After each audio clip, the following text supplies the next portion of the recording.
तो मध्य प्रदेश में इस बार फिर से बीजेपी प्रचंड बहुमत के साथ सरकार बना रही है। और देखिए मालवा निमाड़ का आपको ताजा अपडेट बता दें, बीजेपी की प्रचंड जीत यहां पर हुई है।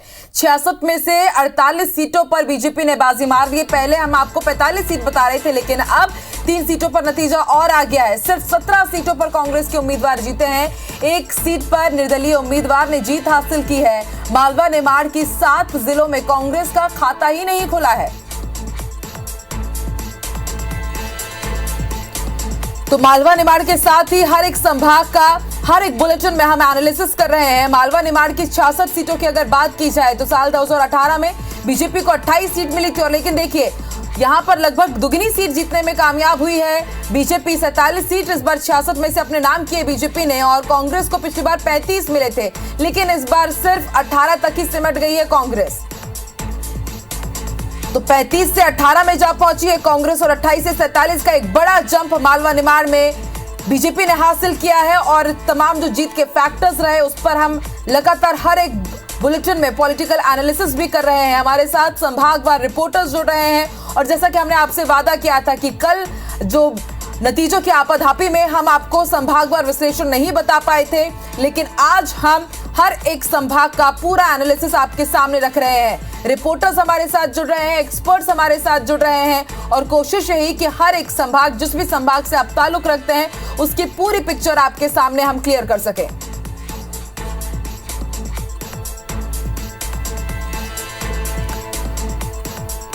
तो मालवा निमाड़ के बाद अब बात करते हैं रायपुर संभाग की। मध्य प्रदेश में सबसे बड़ा संभाग मालवा निमाड़, और इसी तरह छत्तीसगढ़ में सबसे बड़ा संभाग रायपुर संभाग की 20 में से 13 सीट पर बीजेपी ने कब्जा कर लिया है। आरंग से मंत्री शिव डहरिया को गुरु खुशवंत साहब ने हरा दिया। कई बड़ी हाई प्रोफाइल सीट्स रायपुर संभाग में आती है, और कई बड़े चेहरे हार गए हैं। पहली बार चुनाव लड़ रहे गुरु खुशवंत साहिब ने मंत्री शिव डहरिया को हरा दिया, और बृजमोहन अग्रवाल ने एक बार फिर से बहुत बड़ी लीड लेते हुए करीब 67,000 से ज्यादा वोटों से उन्होंने महंत रामसुंदर दास को हराया। और पूर्व सांसद छाया वर्मा भी हार गई हैं।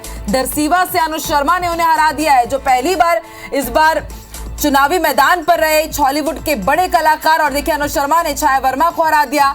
कई बड़े मंत्री हार गए। कई बड़े हाई प्रोफाइल सीट्स में जिन दिग्गजों पर साख और उनका जो दाव लगा हुआ था वो भी वहां पर हार गए। रायपुर संभाग की जो पूरी तस्वीर है वो हम आपको दिखा रहे हैं। तो देखिए 14 सीट मिली थी 2018 में कांग्रेस को, सिर्फ 7 पर आकर के वो टिकी है, 7 पर आकर के वो रुकी। और बीजेपी को साल 2018 में 11, लेकिन इस बार 2023 में करीब 10 सीट मिली है बीजेपी को।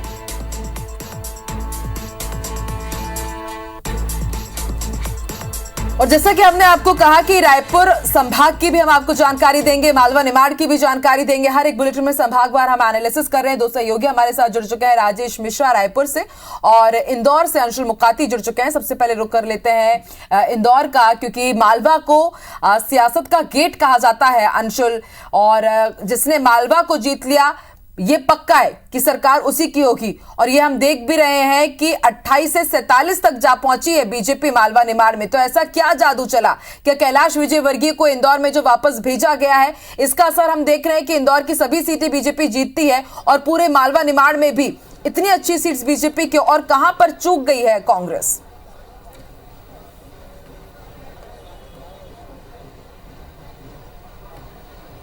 जी बिल्कुल, आपको बता दूं कि शुरू से जो एक ट्रेंड चलता आ रहा है मध्य प्रदेश में कि मालवा निमाड़ जो है वह जिसने जीत लिया वो प्रदेश में सत्ता पर काबिज होता है, और इस बार भी ये ट्रेंड जो है ये यहाँ पर कायम रहा है। 47 सीट बीजेपी ने जीती, जो कि एक बहुत बड़ा आंकड़ा होता है, और इसे जीतने के बाद बीजेपी ने प्रदेश में अब अपनी सरकार जो है वो बनाने जा रही है। यह तस्वीर जो है यह सामने आ चुकी है। मालवा निमाड़ की यदि बात की जाए तो मालवा निमाड़ में सबसे ज़्यादा सीटें आती है। एकमात्र यही ऐसा संभाग है जहाँ पर 66 सीटें आती हैं, और ये इसलिए भी महत्वपूर्ण माना जाता है क्योंकि इन 66 सीटों पर सभी पार्टियों ने अपनी जोर आजमाइश की थी। चाहे नरेंद्र मोदी का रोड शो हो, प्रियंका गांधी की सभाएं हो, उसका प्रियंका गांधी का रोड शो हो, ये सभी कार्यक्रम जो है कांग्रेस के द्वारा भी यहाँ पर आयोजित किए गए थे। लेकिन उसके बावजूद कांग्रेस का जो प्रदर्शन है वो यहाँ पर बेहद ही निराशाजनक रहा है। कई दिग्गज जो कांग्रेस के पूर्व मंत्री है वो यहाँ पर चुनाव हारे। जीतू पटवारी जो है वो यहाँ पर भारी मतों से चुनाव हारे हैं। सज्जन सिंह वर्मा यहाँ पर चुनाव हारे, पूर्व मंत्री थे। पूर्व मंत्री विजयलक्ष्मी साधो जो हैं वो यहाँ पर चुनाव हारी हैं। और कहीं ना कहीं यही फैक्टर है कि जब कांग्रेस के बड़े दिग्गज यहाँ पर चुनाव चुनाव हार चुके हैं, तो उसके बाद अन्य उम्मीदवारों से कैसी उम्मीद की जा सकती है। साथ ही सबसे बड़ी दिलचस्प ये बात है कि 7 जिले ऐसे हैं मालवा निमाड़ के, कुल 15 जिलों का यह पूरा संभाग है और इसमें से 7 जिले ऐसे हैं जिसमें कांग्रेस ने अपना खाता भी नहीं खोला, मतलब उन जिलों में उन्हें एक भी सीट नहीं मिली है। इंदौर की यदि बात की जाए तो 9 विधानसभा सीटें जो हैं वो इंदौर में आती हैं। 9 की 9 विधानसभा सीटें जो हैं वो बीजेपी ने कई मार्जिन से यहाँ पर जीत हासिल की। और जिस प्रकार की शुरू से यह बात कही जा रही थी कि मालवा निमाड़ पर जो है कैलाश विजयवर्गीय जो है एक बड़ा चेहरा माना जाता है, कैलाश विजयवर्गीय को पिछले चुनाव में उन्हें मालवा निमाड़ की जिम्मेदारी दी गई थी, लेकिन कहीं ना कहीं प्रदर्शन जो है वो बेहद निराशाजनक था। लेकिन इस बार खुद कैलाश विजयवर्गीय जो है वो इंदौर की विधानसभा 1 से चुनाव लड़ रहे थे।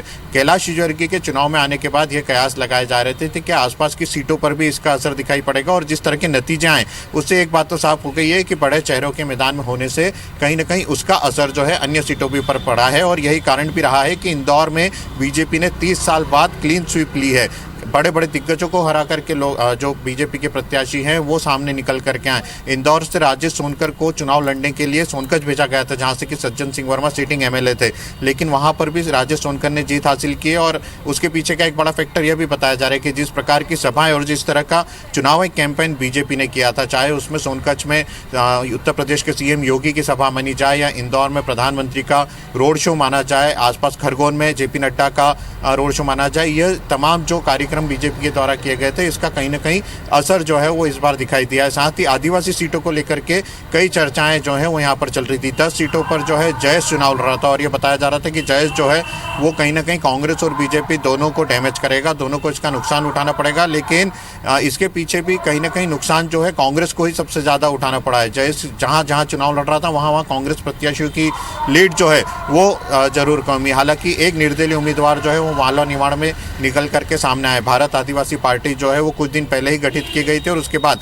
कमलेश्वर टोटियार जो है वो यहाँ पर मैदान में उतरे थे सैलाना से, और इस बार कमलेश्वर टोटियार जो है वो चुनाव जीत करके आए भारत आदिवासी पार्टी से। तो जिस तरह से एक निर्दलीय ने आदिवासी सीट पर चुनाव जीता है उससे भी आदिवासी सीटों को लेकर के संभावना जती। हालांकि कांग्रेस का प्रदर्शन जो है वो झाबुआ की यदि बात की जाए तो वहाँ पर जरूर रहा। विक्रांत भूरिया जो है वो अपनी परंपरागत सीट जो है वो बचाने में कामयाब रहा, क्योंकि कांतिलाल भूरिया शुरू से वहाँ से चुनाव लड़ता है थे, लेकिन विक्रांत भूरिया ने वह सीट बचाई है। वहीं यदि बीजेपी बिल्कुल अंशुल समझा जा सकता है कि बड़ा खेल हुआ है मध्य प्रदेश में। दिग्गज जब अगर कांग्रेस के चुनाव हार जाएंगे तो जाहिर सी बात है कांग्रेस को हारना ही पड़ेगा। और देखिए सीएम शिवराज सिंह चौहान को बधाई देने के लिए पूर्व सीएम कमलनाथ पहुंचे हुए हैं, सीएम हाउस पहुंचे हुए हैं पूर्व सीएम कमलनाथ, और उन्होंने सीएम शिवराज सिंह चौहान को जीत की बधाई दी। आपसे थोड़ी देर पहले मैंने आपको तस्वीरें दिखाई थी कि बीजेपी के नवनिर्वाचित विधायक उन्हें बधाई देने के लिए पहुंचे हुए हैं और सांसद नकुलनाथ कमलनाथ के बेटे भी पहुंचे हुए हैं सीएम हाउस, और पूर्व सीएम कमलनाथ भी यहां पर पहुंचे हैं बधाई देने के लिए सीएम शिवराज सिंह चौहान को। प्रचंड बहुमत के साथ एक बार फिर से बीजेपी की सरकार मध्य प्रदेश में बनी है और तस्वीरें आपकी टीवी स्क्रीन पर, और ये बेहद खास हो जाती है तस्वीर क्योंकि यहां पर दोनों के दोनों प्रतिद्वंदी सीएम फेस के लिए ही माना जा रहा था कि कमलनाथ यहां पर लड़ रहे हैं, घोषित वो थे सीएम फेस कांग्रेस की तरफ से, और अब वो सीएम शिवराज सिंह चौहान को बधाई देने के लिए पहुंचे हुए हैं सीएम हाउस। उनके बेटे सांसद नकुलनाथ भी इस दौरान वहां पर उनके साथ मौजूद रहे। तो राजनीति के दो दिग्गज दोनों ही चुनावी मैदान में रहे। एक तरफ छिंदवाड़ा, बात की जाए छिंदवाड़ा की, कांग्रेस का गढ़, वहां से कमलनाथ चुनावी मैदान पे रहे और पूरी जिम्मेदारी थी उनके ऊपर मध्य प्रदेश की कांग्रेस को चुनाव जिताने की। लेकिन इस बार फिर दूर हो गई है कांग्रेस सत्ता से, 5 साल फिर उसे इंतजार करना पड़ेगा। सांसद नकुलनाथ भी इस दौरान पहुंचे सीएम शिवराज सिंह चौहान से मुलाकात करने के लिए, जीत की उन्होंने बधाई दी है और ये तस्वीरें बेहद खास, सीएम शिवराज सिंह चौहान को बधाई देने पहुंचे हैं कमलनाथ।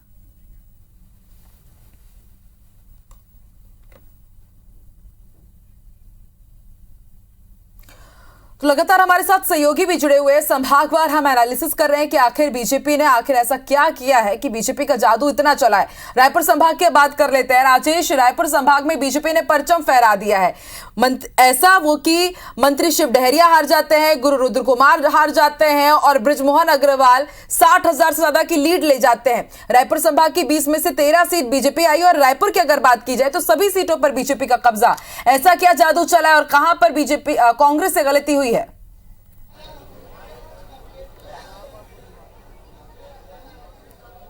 देखिए, बिल्कुल निश्चित रूप से जो सफलता रायपुर संभाग में भारतीय जनता पार्टी को मिली है, 19 में से 13 सीट भारतीय जनता पार्टी जीत के आई है। जबकि इसके ठीक विपरीत अगर पिछले चुनाव की बात करें, 2018 के चुनाव की बात करें, तो उस समय भारतीय जनता पार्टी को मात्र 4 सीटों से संतुष्ट होना पड़ा था और इसके ठीक विपरीत हुआ। जैसे कि आपने कहा कि मंत्री शिव डहरिया जो कद्दावर मंत्री थे वो हार गए, मंत्री रुद्र गुरु वो हार चुके, 2 कांग्रेस के और 2 वरिष्ठ नेता थे, धनेंद्र साहू, अमितेश शुक्ला, वो चुनाव हार गए। तो निश्चित रूप से ये काफी बड़ी बात थी। और भारतीय जनता पार्टी की अगर हम बात करें तो शिव डहरिया, धनेंद्र साहू और अमितेश शुक्ला, ये 3 बड़े नेताओं के खिलाफ भारतीय जनता पार्टी ने एकदम नए चेहरों को मैदान में उतारा था। शिव डहरिया के खिलाफ कुशवंत सिंह साहब को उतारा था, धनेंद्र साहू के खिलाफ इंद्र कुमार को लड़ाया था और इसी तरह अमितेश शुक्ला के खिलाफ रोहित को लड़ाया था। ये तीनों जीत कर आए हैं और ये अपनी जो जीत पहले से ही वहां से तय कर चुके थे। पार्टी के में थोड़ी सी नाराजगी थी कि नए लोगों को टिकट दे दी गई, मगर इन्होंने साध लिया और निश्चित रूप से ये कहीं ना कहीं जो रायपुर संभाग की हम बात करें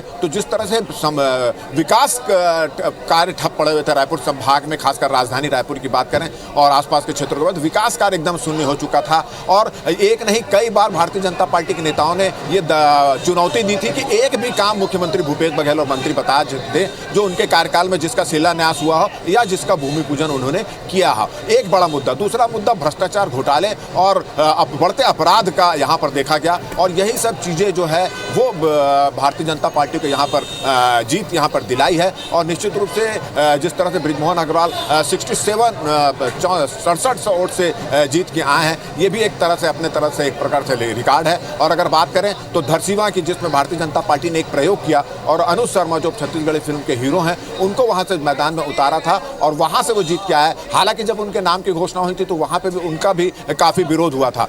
तमाम जगह जितने नए लोगों प्रत्याशी को भारतीय जनता पार्टी ने उतारा था वहां सब जगह पहले विरोध हुआ, मगर उसके बाद फिर पार्टी के जो वरिष्ठ नेता हैं, तमाम लोग हैं, उन्होंने सभी लोगों को संगठित कर दिया और मिलजुल कर जो काम किए हैं उसका नतीजा ये है कि भारतीय जनता पार्टी रायपुर संभाग में भारतीय जनता पार्टी ने अपना परचम फहराया और पूरे छत्तीसगढ़ में अपना परचम फहराया। और इसका ही यही वजह है कि आज आप देख रहे हैं कि भारतीय जनता पार्टी के कुशाभाऊ ठाकरे परिसर में एक जश्न का माहौल है और भारतीय जनता पार्टी के सभी वरिष्ठ नेता जो यहाँ के कार्यकर्ताओं को, जो नए विधायक जीत के आए हैं, उन तमाम लोगों को मिठाई खिला रहे हैं और इन लोगों की आरती उतार की जा रही है, फूल मालाओं से उनको लादा जा रहा है और बधाई दी जा रही है और बैठकों का दौर भी चल रहा है और एक दूसरे से मतलब वरिष्ठ नेता सभी नए विधायकों से चर्चा भी कर रहे हैं। तो जितने विधायक हैं उनको यहाँ पर आज बुलाया गया है, जितने भी विधायक यहाँ पर हैं, तमाम जो आसपास के विधायक हैं वो यहाँ पर पहुँच चुके हैं। सरगुजा और बस्तर के जो विधायक हैं वो शायद शाम तक या कल यहाँ पर पहुँचेंगे, तो बैठकों का सिलसिला चल रहा है। मगर जिस तरह से रायपुर संभाग सहित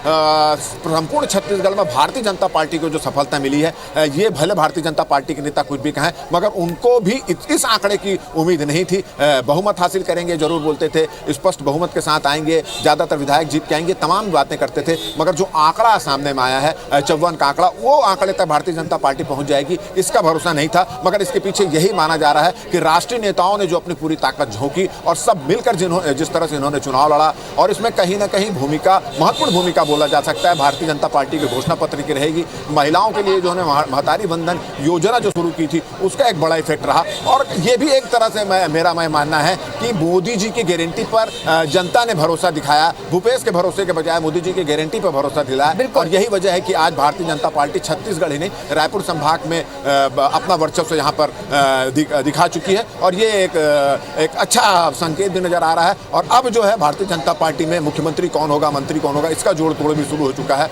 और लोगों की लॉबिंग भी यहाँ पर शुरू हो चुकी है। हेलो, ठीक है राजेश, आप बने रहिए हमारे साथ। रुक कर लेते हैं अंशुल का। अंशुल, देखिए वही सवाल जो अभी राजेश कह रहे हैं कि अब छत्तीसगढ़ का मुख्यमंत्री कौन होगा, इसको लेकर के जोड़ तोड़ की भी अब सियासत शुरू हो जाएगी और यही सवाल मध्य प्रदेश में भी कि अब मुख्यमंत्री कौन होगा। सीएम शिवराज सिंह चौहान पर फिर भरोसा जताया जाएगा संगठन की तरफ से, केंद्रीय नेतृत्व की तरफ से, या फिर इंदौर से कोई बड़ा चेहरा सामने आ सकता है?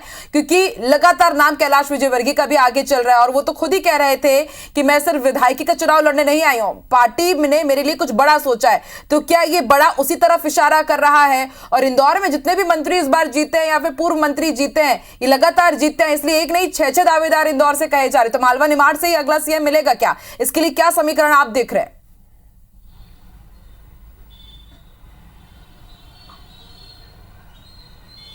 जी बिल्कुल, देखिए जिस तरह की तस्वीर मालवा निमाड़ में इस बार सामने आई है उससे एक बात तो साफ है कि कहीं ना कहीं मालवा निमाड़ ने एक बड़ा बहुमत जो है वो सरकार बनाने में दिया है। और कैलाश विजयवर्गीय की यदि बात की जाए तो शुरुआती तौर पर कैलाश विजयवर्गीय की सीट चुनौतीपूर्ण मानी जा रही थी, लेकिन जिस तरह के कल परिणाम आए उसमें 50,000 से अधिक की लीड जो है कैलाश विजयवर्गीय ने तो ली है, साथ ही आसपास की सीटों पर भी इसका असर जो है वो दिखाई दिया। और स्वाभाविक के बड़े नेता जो है वो कैलाश विजयवर्गीय मालवा निमाड़ के मध्य प्रदेश के माने जाते हैं। बीजेपी के बड़े नेता हैं, कई प्रदेश के प्रभारी रह चुके हैं। हरियाणा में वो प्रदेश प्रभारी थे जब वहां पर चुनाव थे, उसके बाद पश्चिम बंगाल के वो प्रभारी रहे हैं और फिलहाल में राष्ट्रीय महासचिव भी हैं। तो बड़ा फेज जो है वो मध्य प्रदेश से वह कैलाश विजयवर्गीय को माना जा सकता है। हालांकि कयास ये जरूर लगाए जा रहे हैं कि कैलाश विजयवर्गीय जो है वो सीएम की दौड़ में शामिल रहे हैं शुरू से, और हो सकता है कि आगे पार्टी उन पर भरोसा भी जताए। लेकिन किस तरह से भरोसा जताया जाता है, क्योंकि बड़ी जिम्मेदारी मिलने के बाद जो है जिस दिन से कैलाश विजयवर्गीय का टिकट फाइनल हुआ था, जब से वो इंदौर में चुनाव लड़ने के लिए आए थे, उसके बाद से लगातार यह बात कह रहे थे, सभाओं से उन्होंने मंच पर कई बार ये कहा था कि जो पार्टी ने मुझे भेजा है वो सिर्फ विधायक बनने के लिए नहीं भेजा है, मुझे एक बड़ी जिम्मेदारी मिलेगी।